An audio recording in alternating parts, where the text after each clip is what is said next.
Well, meanwhile, one of the Midlands' most anticipated exports rolled off the production line today. The F-Type Jaguar finally left the Castle Bromwich factory for sale around the world. It's helped create billions of pounds worth of contracts with supply companies here, as our business correspondent Peter Plisner has been finding out.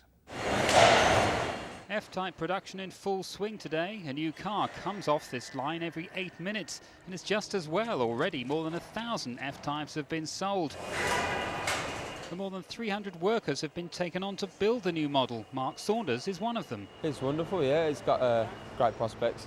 It's doing really well at the minute. It's good to have a job at a place like this. It's going up. It's now 50 years since the legendary E-Type first made its debut.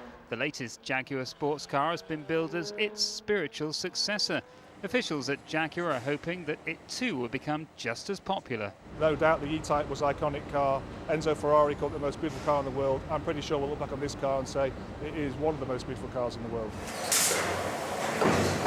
Beautiful or not, many of the region's component suppliers have had order books boosted by production of the new Jaguar model. And this is one of the companies that's benefiting. It's emerged that around 30% of all parts going into the Jaguar F-Type are manufactured here in the West Midlands. This company alone manufactures around 140 different parts in a contract valued at around £3.5 million. And that, according to management, has meant new jobs, but also job security for many of the existing workforce. Yeah, basically, it's safeguarded the jobs that we've currently got here. So as models die out, we've got a new model coming in. So we've got a good 5 to 7 years on the new F-Type model of security for the people that were currently employed here. With the first of the new F-Types starting to leave the factory, attention will no doubt switch to the next new JLR model. And by all accounts, we won't be waiting too long. Well, Peter's at the Castle Bromwich plant right now. It seems, Peter, then, with the foreign investment we've just been hearing about and the F-Type there, it's really good news for Birmingham, especially the automotive sector. Indeed it is, Nick. It's estimated that around £2.8 billion worth of contracts have been awarded for parts for this car alone, and around £1 billion worth of that has come to the West Midlands. And as Kath said, you've got the Chinese investing in Longbridge. Well, joining me from KPMG is their automotive specialist, John Leach. John, first tell me, how vital is the F-Type to Jaguar? The F-Type is its first true sports car in many years, almost a decade now. It's worth a lot of money to West Midlands suppliers, and for Jaguar it's going to be transformative as it brings forward new products over the coming years. £59,000 is the starting level for this car. It's not going to be everyone's cup of tea. Not everyone can afford it.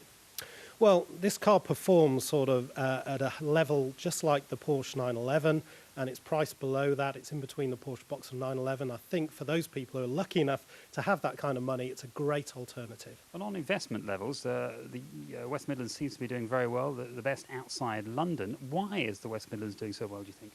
Well, I think JLR and other companies like Shanghai Automotive are really powering the engineering sector, which has seen almost half of all the inward investment into Birmingham. But life sciences, digital media, these are other important sectors for Birmingham.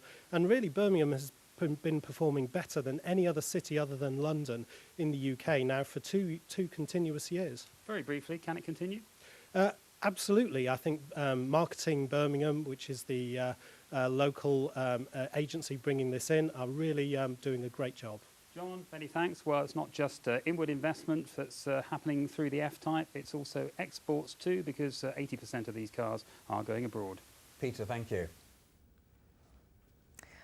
An unlicensed driver who killed a